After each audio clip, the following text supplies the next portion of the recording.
Hoje faremos a entrevista com Sueli Caldas Schubert sobre o Espiritismo, uma nova era para a humanidade. No Momento Espírita, veremos a mensagem Neuroses Modernas.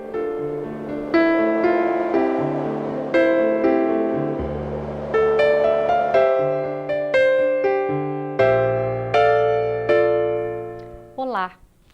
Allan Kardec, o codificador do Espiritismo. O seu trabalho foi somente o de codificar o Espiritismo? O Espiritismo se apresentando como uma nova era para a humanidade, como ficam as religiões nesta nova era? Haverá uma única religião na Terra? Vamos conversar sobre esse assunto com Sueli Caldas Schubert, mas antes vamos ver o Momento Espírita.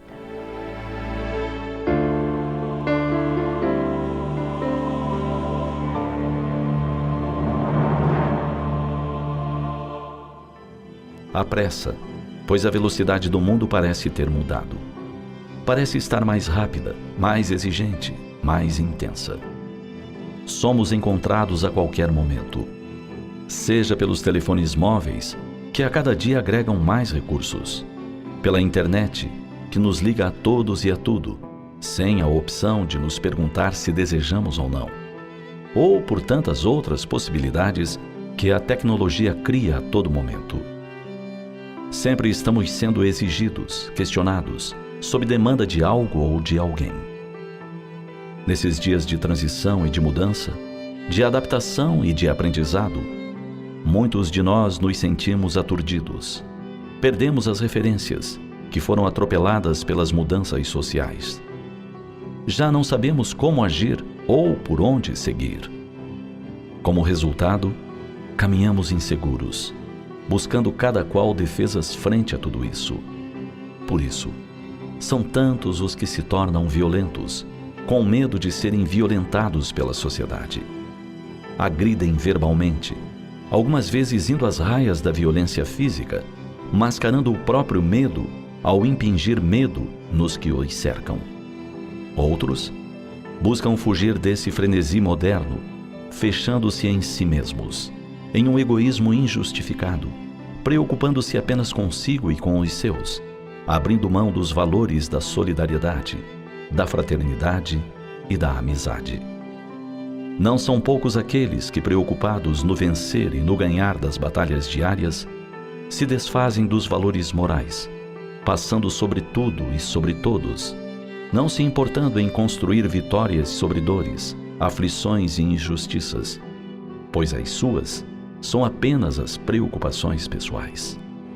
Porém, vale lembrar que não importa a época que estamos vivendo. Desde sempre, todos os dias são abençoados pelos cuidados de Deus, que prevê a tudo e provê a todos nós.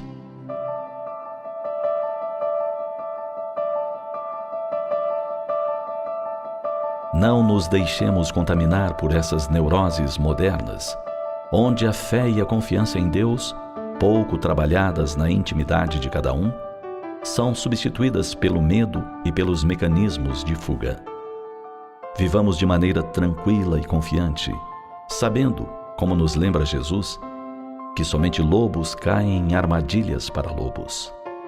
Nada nos haverá de suceder que não conste das nossas necessidades de aprendizado e entendimento.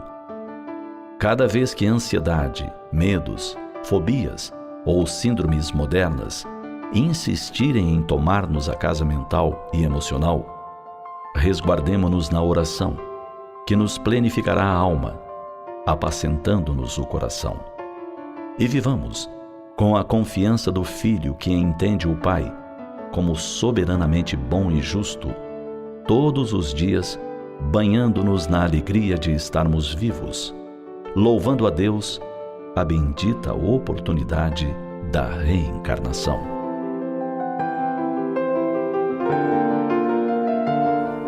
Neuroses modernas é o tema da mensagem que apresentamos. Ela pode ser encontrada no CD Momento Espírita, número 20, e no site momento.com.br.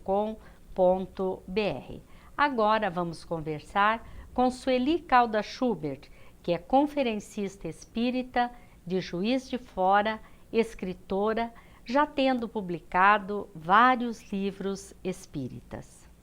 Sueli, uma satisfação muito grande para nós te receber neste programa. Allan Kardec foi o codificador do Espiritismo. Codificar significa organizar, compilar. O seu trabalho foi somente o de codificar o Espiritismo? Inicialmente eu quero agradecer a oportunidade, cumprimentando a todos aqueles que nos derem a honra de assistir essa entrevista.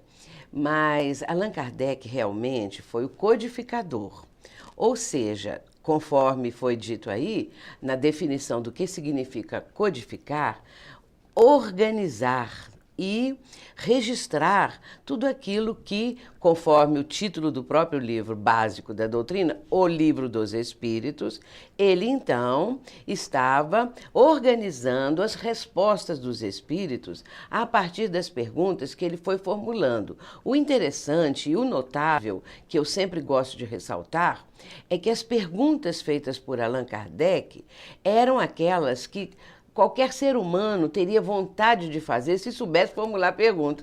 Porque formular pergunta não é fácil. É fácil você falar assim, você é a favor ou contra isso ou aquilo. Mas depois, se você vai, aos poucos, querendo uma resposta mais profunda, a pergunta tem que possibilitar a quem vai responder uma explicação aprofundada, conforme a pergunta está pedindo. Muito bem, então, o trabalho de Allan Kardec, na minha opinião, é um trabalho assim excelente, de nível assim máximo que a gente possa conceber em relação a essa fantástica entrevista com o mundo espiritual superior. E as perguntas sendo muito bem colocadas, ele dava ensejo a que os espíritos aprofundassem os assuntos. Quando nós olhamos, só para dar um exemplo, a terceira parte das leis morais, aquele primeiro capítulo das leis morais, que no caso é a lei divina ou natural, se nós analisarmos a partir daí, a partir da questão 614, que abre este capítulo, nós vamos encontrar até a questão 648, quando Kardec propõe as 10 leis morais, nós vamos encontrar todo um processo que vai num crescendo a partir das perguntas do codificador, esse processo de crescimento daquilo que Kardec queria alcançar. E ele vai cercando o assunto até chegar no momento, então, que ele apresenta aquela proposta final do 648, final do primeiro capítulo, né? Em que ele diz, então as leis morais podem ser agrupadas, por exemplo, em 10, e aí ele fala as 10, e os espíritos respondem que sim, que aquela era a forma também dos 10 mandamentos. Mas que a mais importante das leis era a lei de justiça, de amor e de caridade. Portanto, o trabalho de Kardec é um trabalho impressionante pela competência, pela segurança, pelo amor ao próprio trabalho. Mas aí vamos lembrar também as notas dele, as observações, que muitas vezes complementa a resposta dos espíritos. Portanto, o que eu vejo nisso tudo? A interação entre Kardec e os espíritos. Porque, sendo ele um missionário, é claro que ele já trazia no seu cabedal de conhecimentos aquelas respostas. Aquilo não era desconhecido dele. Quando ele pergunta, por exemplo, onde está escrita a lei de Deus, na questão 621, quando ele pergunta, ele já sabe a resposta. Quando ele faz a primeira pergunta, que é Deus, eu acho notável, não porque as pessoas falam o pronome ou isso ou aquilo, mas eu acho notável porque qualquer pessoa perguntaria quem é Deus. E ele vai fazer, eu creio assim, até propositadamente, ele vai falar que é Deus, porque é um impacto. Que é Deus, mas que coisa mais diferente. E ele então já coloca assim, porque ele já sabia a resposta, que Deus não é alguém, que Deus não é um espírito, um ser como nós imaginamos, não é? Então esse é o papel de Allan Kardec. Ele foi o co-criador, vamos dizer, da doutrina, não propriamente o criador, porque a doutrina espírita, ela é a promessa do Consolador que Jesus fez no capítulo 14, versículos de João, versículos 15, 16, depois o 26, tudo no 14. Mais adiante, no 15, ele vai novamente falar no versículo 26 sobre o Consolador. Mas então, o Consolador, ele pertence a Jesus, porque Jesus é que presidiu tudo isso.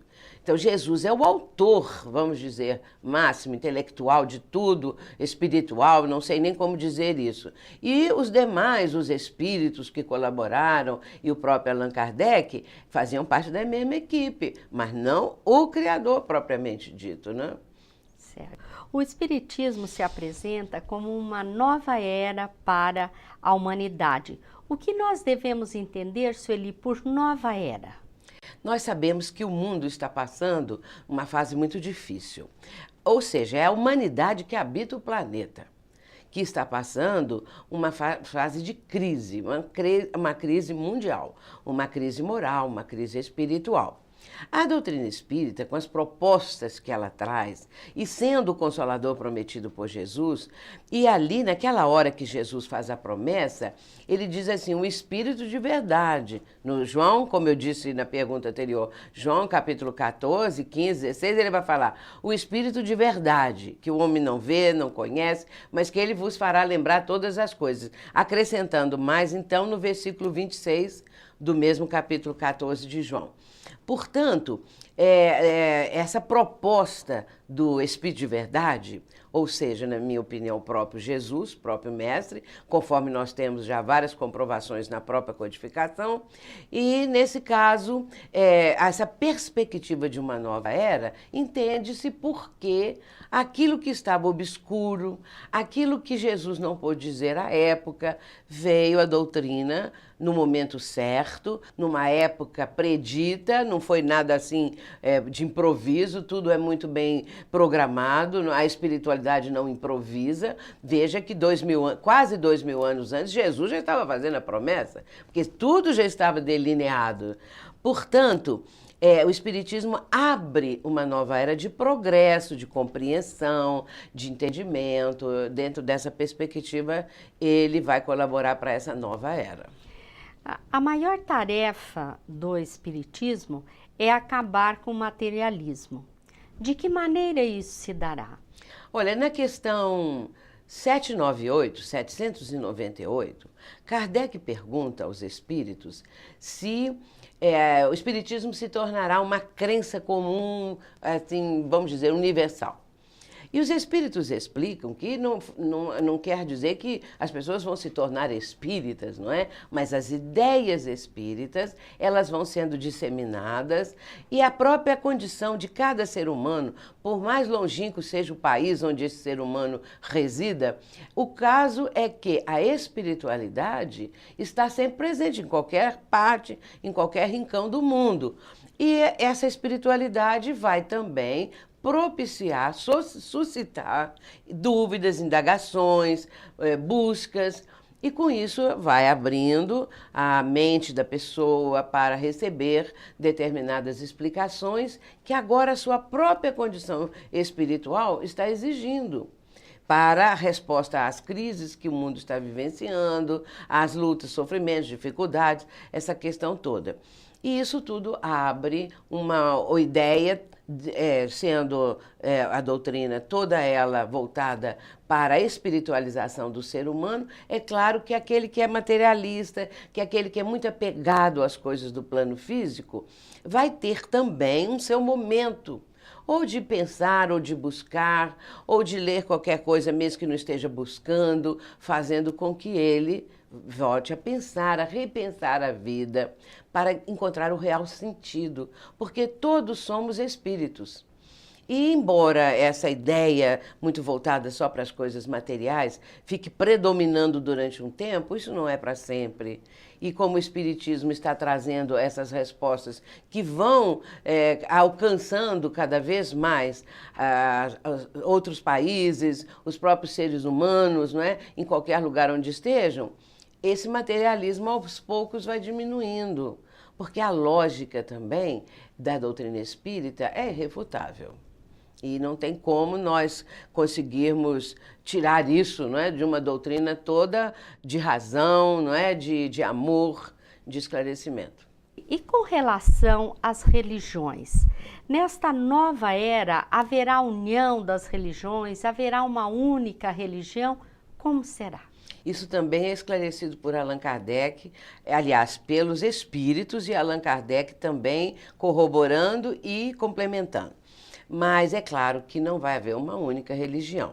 É preciso entender que cada um está num patamar evolutivo, mesmo que essa transição planetária que está em curso ocorra, isso não quer dizer que as pessoas vão formar uma única religião, uma única corrente religiosa. Isso quer dizer que, dentro dos patamares evolutivos das criaturas, a aceitação dessas ideias que a doutrina espírita propõe, por exemplo, a reencarnação, que a vida continua, que nós somos espíritos imortais. Então, essas concepções novas para eles, que são antigas, mas seriam novas novidades, não é? Elas vão passar a predominar, mas aquele apego ainda a certas outras situações, atavismos do passado, pode fazer com que as pessoas tenham essas crenças, mas pratiquem de uma outra forma. Não quero dizer que sejam essas que hoje em dia os vários ramos do cristianismo apresentam. Eu creio até que vai haver um despojamento muito grande em relação a imagens, em relação a práticas exteriores. O ser humano vai se interiorizar mais, ou seja, ele vai se espiritualizar. E isso é uma busca de todas as criaturas humanas. Essa condição espiritual que nos é própria vai prevalecer. E aí as coisas vão cada vez mais se aprimorando. E haverá, logicamente, algumas religiões, né? Outras vão desaparecer, uma amálgama de algumas pode acontecer. Então a gente não tem muito bem assim a ideia do que vai ser, mas uma única religião é difícil, parece que é impossível. Então, Sueli, nós podemos dizer que o que marcará essa nova era será um novo jeito de viver? Sim, e inclusive, ainda voltando à pergunta anterior, essa religião, vamos dizer que seria a religião cósmica ou a religião mundial, trazendo só para o nosso planeta, o que vai prevalecer, na minha opinião, seria então a religião do amor. A religião da solidariedade, da caridade, esses bens inalienáveis, né, do ser humano, eles vão prevalecer na vida das criaturas. E com isso é uma religião de amor, né? Toda ela voltada para o amor ao próximo como a si mesmo, conforme Jesus ensinou. E agora como é que é a mesma pergunta? Faz ela de novo. O que marcará essa nova era da humanidade será o jeito de viver, a maneira de viver. Claro. É claro que as pessoas espiritualizando-se, elas vão ter uma nova atitude perante a vida, elas vão ter uma nova compreensão, e isso vai aos poucos influindo nos hábitos, nos costumes, aquilo que era assim, costume que vem dos tempos ancestrais, coisas mais antigas que não têm nenhum valor na vida hoje em dia, vão aos poucos se diluindo, desaparecendo, porque vem uma nova proposta, um novo raciocínio, e as pessoas vão entender que aquilo que antes parecia tão importante, agora já não são mais. Existem outras coisas adiante que devem merecer atenção maior das criaturas. Certo.